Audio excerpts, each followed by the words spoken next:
अस्सलाम वालेकुम my dear students. जैसा कि हमारा जो आज का नया टॉपिक स्टार्ट होने वाला है उस टॉपिक का नाम है सेट ऑफ यूनिट्स और आज हम बात करेंगे सिस्टम ऑफ यूनिट्स के मुताबिक। तो सबसे पहले हम बात करते हैं सेट ऑफ यूनिट्स के बारे में। सेट ऑफ यूनिट्स एक सिंपल डेफिनेशन हम लेते हैं जिसमें हम एक यूनियन की स्टडी करते हैं, या हम बोलते हैं ऐसा, the combination of the fundamental units and derived units is known as the set of units. मतलब ये कि सेट ऑफ यूनिट्स में हम एक यूनियन बनाते हैं। जैसे कि कल हमने पढ़ा हुआ था लेंथ, मास, टाइम और इनके एसआई यूनिट्स के हमने बात की हुई थी। लेंथ का यूनिट था मीटर, मास का यूनिट था किलोग्राम, टाइम का यूनिट था सेकंड। तो अब उन सब सातों को जो हम फंडामेंटल जिसको हम बात कर रहे थे उन सातों फंडामेंटल्स की कॉम्बिनेशन करते हैं और डिराइव्ड क्वांटिटीज की जो हम कॉम्बिनेशन करते हैं। अब इन सब सेट को सारे के सारे यूनिट्स को जब हम ऐड करते हैं तो हम उसे नाम देते हैं सेट ऑफ यूनिट्स का। तो मैं सिंपल वर्ड्स में ऐसे लिखूं, the combination of, it is the combination, या फिर आप इसे यूनियन भी कह सकते हैं, or union of basic units and derived units. तो किसकी कॉम्बिनेशन हम बनाते हैं? हम बनाते हैं बेसिक यूनिट्स की और उसके साथ साथ डिराइव्ड यूनिट्स की। तो हम उन दोनों को कंबाइन करके फंडामेंटल यूनिट्स को और उसके साथ साथ डिराइव्ड यूनिट्स को जब हम ऐड करते हैं तो अब उसको हम नाम दे देते हैं सेट ऑफ यूनिट्स का। ये हम सेट ऑफ यूनिट्स की ऐसे ही बात करते हैं। उसके साथ अब हम बात करते हैं सिस्टम ऑफ यूनिट्स की, कि सिस्टम ऑफ यूनिट्स का मतलब क्या होता है। तो अब हम सिस्टम्स के बारे में स्टडी करते हैं। जैसा कि हमें ये पता है कि there are 4 types of systems are being used in scientific work. जब भी हम साइंटिफिक वर्क की स्टडी करते हैं तो उन साइंटिफिक वर्क में 4 सिस्टम ऑफ यूनिट्स की स्टडी करते हैं। अब वो चारों के जो चारों सिस्टम्स हैं वो कौन से हैं उनको हम बात करते हैं, या फिर ऐसे में लिख लूं, there are 4 systems, there are 4 system of units being used in scientific method। अब साइंटिफिक मेथड में 4 सिस्टम्स की हम स्टडी करते हैं। वो 4 सिस्टम्स कौन से होते हैं? नंबर पहला होता है MKS RMKS सिस्टम। उसके साथ दूसरा जिसको हम नाम देते हैं CGS system, and the third one which is called FPS or BE system। ये तो 3 सिस्टम हो गए। अब जो चौथा सिस्टम है उसे हम नाम देते हैं SI यूनिट और SI सिस्टम। अब सवाल ये होता है यहाँ पे MKS का मतलब क्या होता है? MKS हम कहाँ पे इस्तेमाल करते हैं? CGS कहाँ पे इस्तेमाल करते हैं? FPS कहाँ पे इस्तेमाल करते हैं? और जो चौथा है जो हमने नाम लिखा हुआ है 4th वन का, which is called the SI system, उसको हम कहाँ पे इस्तेमाल करते हैं? तो जब हम बात करते हैं एंशिएंट फिजिक्स की, या फिर ऐसे ही कहते हैं कि 2000 से कबल पहले 1999 की बात कर लें या 1998 की बात कर लें, तो तब फिजिक्स में जो ये सिस्टम ऑफ यूनिट्स की बात करते हैं वहां पे ये MKS का नाम MKSA लिखा हुआ है, और अभी जो बुक्स आते हैं उनमें MKS सिस्टम लिखा होता है। MKS को एक और भी नाम दिया जाता है, जैसे हम कहते हैं मैट्रिक सिस्टम, इसे हम मैट्रिक सिस्टम भी कहते हैं। जी हाँ, क्लास मैट्रिक की बात नहीं हो रही है, ये बात थोड़ा जहन में रख लीजिएगा। यहाँ पे हम MKS सिस्टम की बात करते हैं, मतलब हम मैट्रिक सिस्टम की बात करते हैं। भाई थोड़ा समझने की कोशिश कीजिएगा इसमें। तो MKS की जब हम बात करते हैं, MKS stands for, M stands for metre, K stand for kilogram, and the third one is called second system. और यहाँ पे ये जो A लिखी है हमने, ये A इंडिकेट करती है एम्पेयर के, which is the fundamental unit of electric current.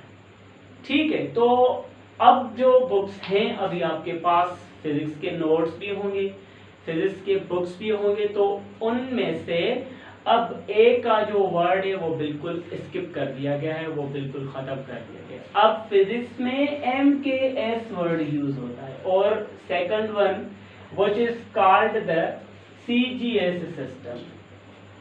CGS system stands for centimetre, and G for gram, and S for second. FPS stands for, S is called the foot, or P is called the pound, and the third one is called the second system. BE का मतलब क्या होता है? BE का मतलब होता है British engineering system, British engineering system. सही है। और जो ये फोर्थ वन सिस्टम का नाम है, इसे हम कहते हैं सिस्टम इंटरनेशनल और इंटरनेशनल सिस्टम। अब आपके माइंड में यही सवाल उठ रहा होगा कि हम इनकी स्टडी क्यों करते हैं, कहां पे हम इसकी स्टडी करते हैं। Let's come. MKS जो सिस्टम है उसको हम कहते हैं मैट्रिक सिस्टम। मतलब कुछ कंट्रीज में आप अभी भी कुछ भी खरीदें, फर्ज कर लें हम कपड़ा ही खरीद करते हैं, तो उन कपड़ों को हम किस चीज में मेजर करते हैं, उसको हम मेजर करते हैं मीटर्स में। उसके साथ साथ अगर हम बात करें किसी भी चीज की, तो हम खरीद करते हैं किलोग्राम्स में, और टाइम का यूनिट जो है वो सेकंड होता है। सेकंड्स कन्वर्ट होते हैं मिनट्स में, मिनट्स कन्वर्ट होते हैं आवर्स में, आवर्स कन्वर्ट होते हैं डेज में। तो ये सिलसिला कंटिन्यूअसली चलने लगा है हमारा, और ये चलता ही रहेगा ता क़यामत। सही है। तो अब कुछ कंट्रीज में सेंटीमीटर्स में खरीदा जाता है कपड़ा, और कोई भी चीज खरीदें ग्राम्स में खरीदा जाता है, और टाइम का यूनिट सेकंड। नोट कर लीजिएगा, यहाँ पे भी सेकंड सेम लिखा हुआ है, यहाँ पे भी सेकंड सेम लिखा हुआ है। सिर्फ चेंज किस चीज में आई है, मीटर चेंज हो गया है सेंटीमीटर में, और किलोग्राम कन्वर्ट हो गया है ग्राम्स में। और ब्रिटिश इंजीनियरिंग मींस बर्तानिया, बर्तानिया में मीटर्स कन्वर्ट हो गया सेंटीमीटर में, सेंटीमीटर कन्वर्ट हो गया किस चीज में, फुट में, फुट में। सही है। ग्राम कन्वर्ट हो गया पाउंड में, और यहाँ पे भी सेकंड रिमेन सेम रहा। तो सवाल ये होने लगा था कि भाई पहले जो था ये सिस्टम एक बिल्कुल फिजिक्स की हिस्ट्री में बिल्कुल एक मिला हुआ था, हमें कुछ भी पता नहीं था कि MKS में किस चीज़ की स्टडी करते हैं। हम पाकिस्तानी हैं, या इंडिया की ही बात कर लें तो इंडिया में मीटर्स में हम कपड़ा खरीदते हैं। भाई 7 मीटर कपड़ा दे दें, 8 मीटर कपड़ा दे दें, या 5 मीटर कपड़ा दे दें। अब हम किसी भी CGS कंट्री में चले जाएं तो वहाँ पे हमें अगर कपड़ा खरीदना होता है तो वहाँ पे हम सेंटीमीटर वर्ड यूज करते हैं। पहले हमें ये मालूम नहीं था कि मीटर्स में सेंटीमीटर्स कितने होते हैं, और उसके साथ साथ किलोग्राम को कन्वर्शन किया हुआ था ग्राम्स में कि 1 किलोग्राम में कितने ग्राम्स होते हैं, और टाइम का यूनिट सेकंड। अब आप बात कर लें, एफपीएस में आ गए, ब्रिटिश इंजीनियरिंग सिस्टम में आ गए, बरतानिया में चले गए, तो वहाँ पे आप कुछ भी चीज़ जब खरीदेंगे तो वहाँ पे आप फुट में खरीदेंगे, मतलब कपड़ा जो वहाँ पे नापा जाता है वो फीट में नापा जाता है, सही है ना।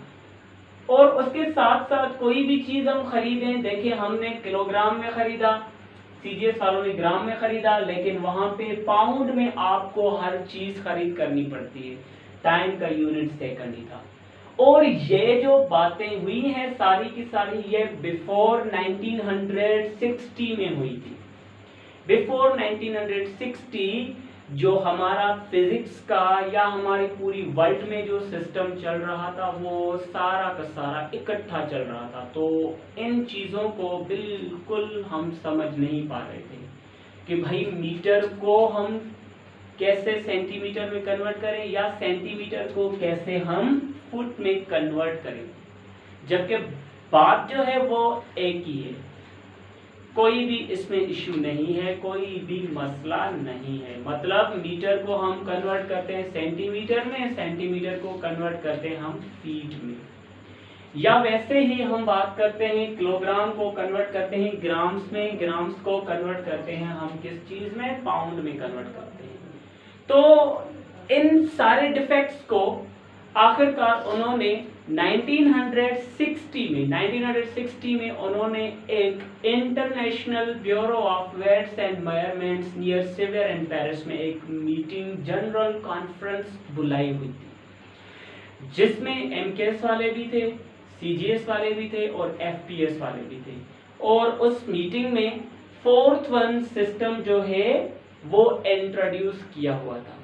अब यह जो एसआई सिस्टम या सिस्टम इंटरनेशनल या इंटरनेशनल सिस्टम, ये नाम डिराइव किया गया था फ्रेंच लैंग्वेज से। The system international word French language से लिया गया हुआ था। और इस एसआई सिस्टम में तकरीबन जो चीज़ें ली हुई थी जिसको हम फंडामेंटल यूनिट्स कहा जाता है, तो इन एसआई सिस्टम में 7 फंडामेंटल क्वांटिटीज ली हुई थी, और वो 7 बेसिक या फंडामेंटल क्वांटिटीज जो भी हैं वो सातों हमने पढ़ी हुई हैं। Length, mass, time, amount of substance, electric current, luminous intensity and thermodynamic temperature.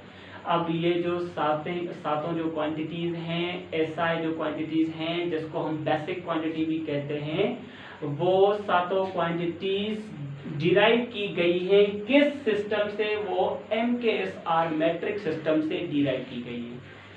तब जाके वहां पे उन्होंने एक सिस्टम इंट्रोड्यूस किया 1960 में। कौन सा सिस्टम इंट्रोड्यूस किया, उसका नाम रखा हुआ था सिस्टम इंटरनेशनल।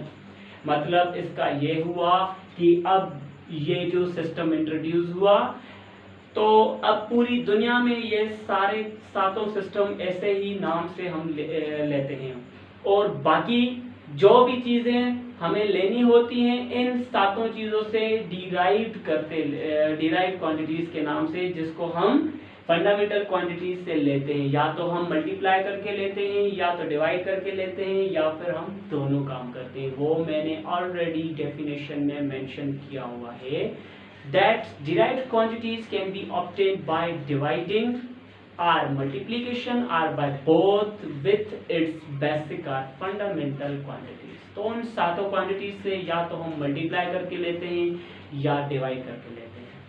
तो 1960 में उन्होंने यह सिस्टम इंट्रोड्यूस किया। कब किया हुआ है? 1960 में। कहाँ पे किया गया है? The international bureau of weights and measurements. कहां पे? Near saviour in Paris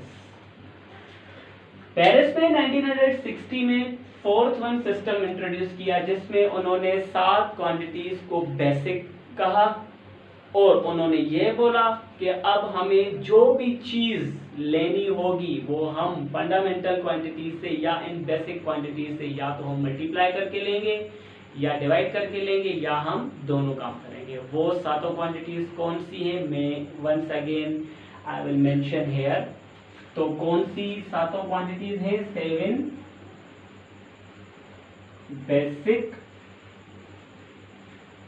SI units या SI quantities. 7 basic SI units हम कहते हैं, क्योंकि हमने ऊपर मेंशन किया हुआ है सिस्टम ऑफ यूनिट का।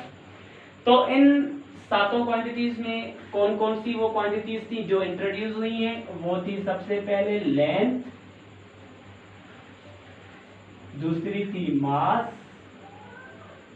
Third one time, fourth one amount of substance, fifth one luminous intensity, sixth one thermodynamic temperature,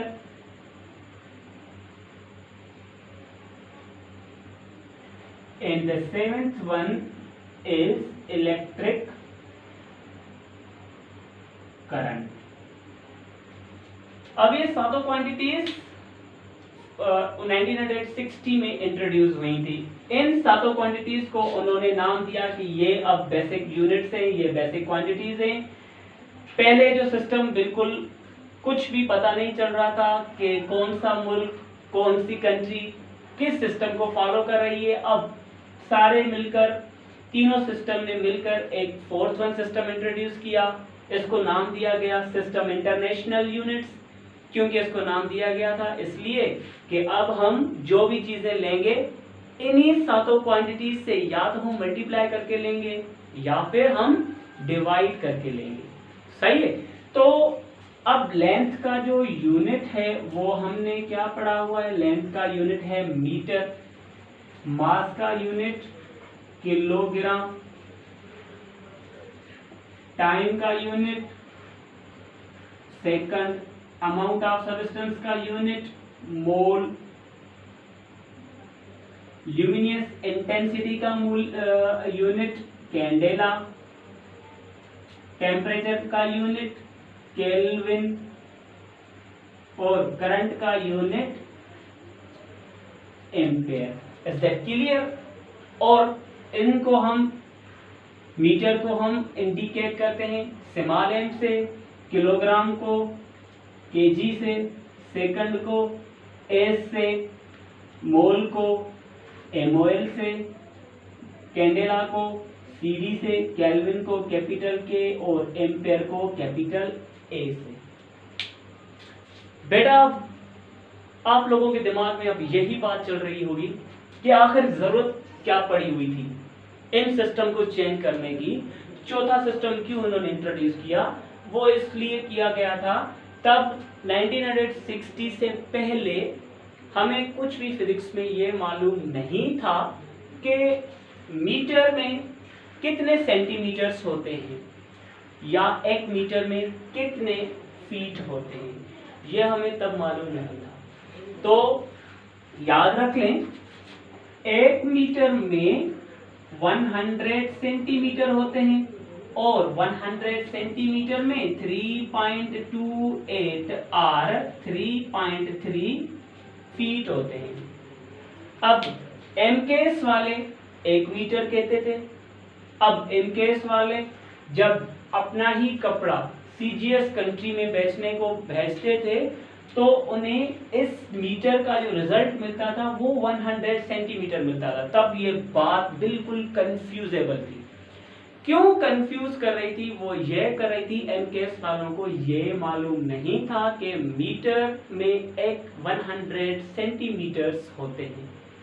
चलो फर्ज कर लें मीटर को हमने कन्वर्ट कर लिया 100 सेंटीमीटर में, ना हमें मालूम हुआ ना सीजीएस वालों को मालूम, जबकि दोनों में कोई डिफरेंस नहीं है। मैं बार बार यही बात कर रहा हूँ, 1 मीटर में 100 सेंटीमीटर ही होते हैं, इक्वल ही होते हैं।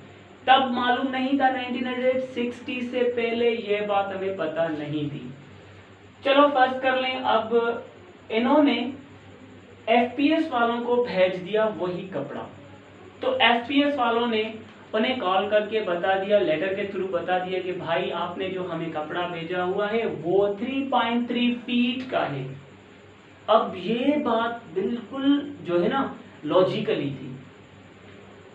ये लोग सोचने लगे कि भाई हमने आपको क्या भेजा हुआ था, सीजीएस वालों ने इन्हें कॉल करके बोल दिया कि भाई हमने आपको 100 सेंटीमीटर कपड़ा भेजा हुआ था, आप हमें कैसे कह रहे हैं कि ये 3.3 फीट का हो गया, जबकि डिफरेंस कुछ भी नहीं है। 1 मीटर में 100 सेंटीमीटर होते हैं और 100 सेंटीमीटर में 3.3 फीट होते हैं। ये बात बिल्कुल याद रख लें और इसमें कोई भी डाउट नहीं है। चलो अब वैसे ही 1 किलोग्राम इक्वल होता है 1000 ग्राम्स के, और वही 1000 में पाउंड्स होते हैं। और आपको ये बात भी मालूम होनी चाहिए, 1 पाउंड में 1 पाउंड कितना किलोग्राम के बराबर होता है। देखिए अब हमारी कंट्री में, पाकिस्तान में या इंडिया में ही चले जाएं, तो पाकिस्तान में ये जो वर्ड है पाउंड, ये सिर्फ और सिर्फ हम लेते हैं बेकरीज में, और कहीं भी हम ये वर्ड यूज नहीं करते पाउंड का, पाकिस्तान में या फिर इंडिया में। जब भी बर्थडे होती है भाई, हम चले जाते हैं बेकरी वाले के पास, कहते हैं भाई हमें 1 पाउंड का केक दे दो, या 2 पाउंड का, या 2.5 पाउंड का केक दे दो। हमने उससे बोल दिया भाई 1 पाउंड का केक दे दो। फिजिक्स वालों ने आपसे यही सवाल किया कि भाई आपने 1 पाउंड का केक तो ले लिया है, मुझे सिर्फ आप यही बता दें कि 1 पाउंड में किलोग्राम कितने होते हैं। तो अब आप सोचने लगेंगे कि जाहिर बात है 1 पाउंड में 1000 किलोग्राम से होंगे। वो भाई 1000 किलोग्राम मतलब 1 टन के बराबर हो गया, ये 1 मैट्रिक टन के बराबर हो गया। 1000 किलोग्राम नहीं होगा, ना ही 1000 ग्राम होगा, क्योंकि 1000 ग्राम जो है वो 1 किलोग्राम के इक्वल हो गया। तो ये सोचने वाली बात है। हाँ बिल्कुल, अभी आप लोग यही सोच रहे होंगे, तो 1 पाउंड आखिर कितने किलोग्राम के बराबर है। ये 1 पाउंड जो है ना, ये ½ केजी से भी कम मास रखता है अपने पास। 1 pound is equal to, note कर लीजिएगा ठीक है ना, 1 pound is equal to 0.454 kilogram. ½ kilogram से भी कम मास रखता है, सही है। और इसको हम 454 ग्राम्स भी लिखते हैं, क्योंकि ½ केजी में 500 ग्राम्स होते हैं, और जबकि 1 पाउंड में 454 ग्राम्स और 0.454 किलोग्राम्स होते हैं। अब बर्थडे के दिन पता नहीं चलता, एक ही बंदा 1 पाउंड का केक खा जाता है, कोई मसला नहीं है, मगर ये हमें नहीं पता कि 1 पाउंड कितने किलोग्राम्स के बराबर है। लेकिन आज आपको ये बात समझ में आ गई। पाकिस्तान हो या हमारा इंडिया हो, तो इन दोनों कंट्रीज में जो पाउंड वर्ड है वो हम स्पेशली यूज करते हैं सिर्फ और सिर्फ बेकरीज में, ठीक है। तो एमके सिस्टम में मास जो है, ये मास, एमके सिस्टम में मास को हम फंडामेंटल क्वांटिटी कहते हैं एमके सिस्टम में, और एंड लिखूंगा यहाँ पे, एंड सीजीएस सिस्टम में मास जो है, mass is a basic quantity. Mass जो है वो बेसिक क्वांटिटी है, जबकि फोर्स जो है, force is a derived quantity. ये बात थोड़ा ध्यान रख लीजिएगा। एमकेएस और सीजीएस सिस्टम में कौन कौन से सिस्टम में, एक एमकेएस सिस्टम और दूसरा सीजीएस सिस्टम में मास जो है वो फंडामेंटल क्वांटिटी है और फोर्स जो है वो डिराइव्ड क्वांटिटी है। और वो हम फोर्स किस से डिराइव करते हैं, वो हम डिराइव करते हैं बेसिक क्वांटिटी से, या तो मल्टीप्लाई करके या फिर डिवाइड करके। कैसे करते हैं देखें। फोर्स का जो फार्मूला है वो हमने पढ़ा हुआ है MA। अब मास का यूनिट हो गया किलोग्राम और A का यूनिट हो गया मीटर अपॉन सेकंड स्क्वायर। देखें, किलोग्राम फंडामेंटल क्वांटिटी है, मीटर फंडामेंटल क्वांटिटी है, एस स्क्वायर ये भी खुद एक फंडामेंटल क्वांटिटी का फंडामेंटल यूनिट है, जिसको हम किसके बराबर लेते हैं, न्यूटन के। एम के सिस्टम में फोर्स का जो यूनिट होगा वो न्यूटन होगा और सीजीएस सिस्टम में, ये किस सिस्टम की बात करें हम, एम के सिस्टम की, ठीक है ना। तो समझ लीजिएगा किलोग्राम मीटर पर सेकंड स्क्वायर, ये हम एम के की बात करें। सीजीएस सिस्टम में फोर्स का जो यूनिट निकलता है वो हम किलोग्राम को कन्वर्ट करते हैं ग्राम में, मीटर को कन्वर्ट करते हैं सेंटीमीटर्स में और सेकंड स्क्वायर रिमेन सेम रहता है, और जिसको हम इक्वल लेते हैं डाइन के। सही है, डाइन डाइन वही डाइन, सही है ना, लेकिन मजाक कर रहा हूं, ठीक है ना। तो वो डाइन नहीं है, इसको हम इक्वल लेते हैं डाइन। सीजीएस सिस्टम में फोर्स का जो है वो यूनिट निकलता है। एमके सिस्टम में और सीजीएस सिस्टम में फोर्स डिराइव्ड क्वांटिटी है, जबकि मास हमारा फंडामेंटल क्वांटिटी है। सवाल अब ये भी आप लोग कर रहे होंगे कि सेकंड रिमेन सेम क्यों है। साइंटिस्ट ने इस सेकंड को भी कन्वर्ट करने की कोशिश की है।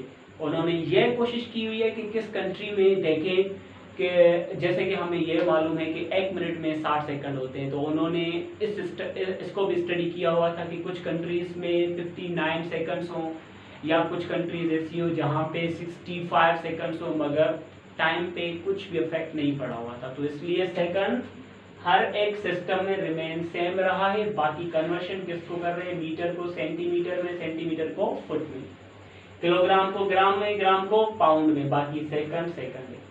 ये तो हमने बात कर ली एमके और सीजीएस सिस्टम की। फोर्स जो है वो हमारी डिराइव्ड क्वांटिटी है और उसका जो यूनिट निकलता है फोर्स का एमकेएस में न्यूटन, सीजीएस सिस्टम में टाइम। एफपीएस सिस्टम में ये सिस्टम थोड़ा चेंज है। एफपीएस सिस्टम में फोर्स जो है वो फंडामेंटल क्वांटिटी है, ये थोड़ा जहन में रख लीजिएगा। एफपीएस सिस्टम में फोर्स जो है वो फंडामेंटल क्वांटिटी है, जबकि मास is a derived quantity and the unit of mass is derived from the force which is pound. सही है ना। तो मास का जो यूनिट है वो फोर्स से डिराइव किया गया है, जिसका मास का जो हम यूनिट लिखते हैं वहां पे हम लिखते हैं पाउंड। तो डिस्कवरीज में या फिर अमेरिका में आपने किसी भी बंदे का मास वगैरह अक्सर करे डिस्कवरी में ये चीजें दिखाई गई हैं कि इस बंदे का इतना पाउंड जो है वो वेट है, तो वहां पे पाउंड्स में उसे मेजर किया गया है। तो हमारे यहाँ सिस्टम चल रहा है किलोग्राम्स में और सीजीएस में ग्राम्स में, मगर एफपीएस सिस्टम में मास को पाउंड में मेजर किया जाता है। और 1 पाउंड किस चीज के बराबर है वो भी हमने लिखा, 454 किलोग्राम्स के इक्वल हो गया। ठीक है। तो एफपीएस सिस्टम में मास का जो यूनिट है वो डिराइव किया गया है फोर्स से, जिसका हम लिखते हैं पाउंड। इक्वल लेते हैं उसे हम सलग के। एफपीएस सिस्टम में 1 slug is equal to 32.17 LB। LB is called the libra, LB is called the Libra.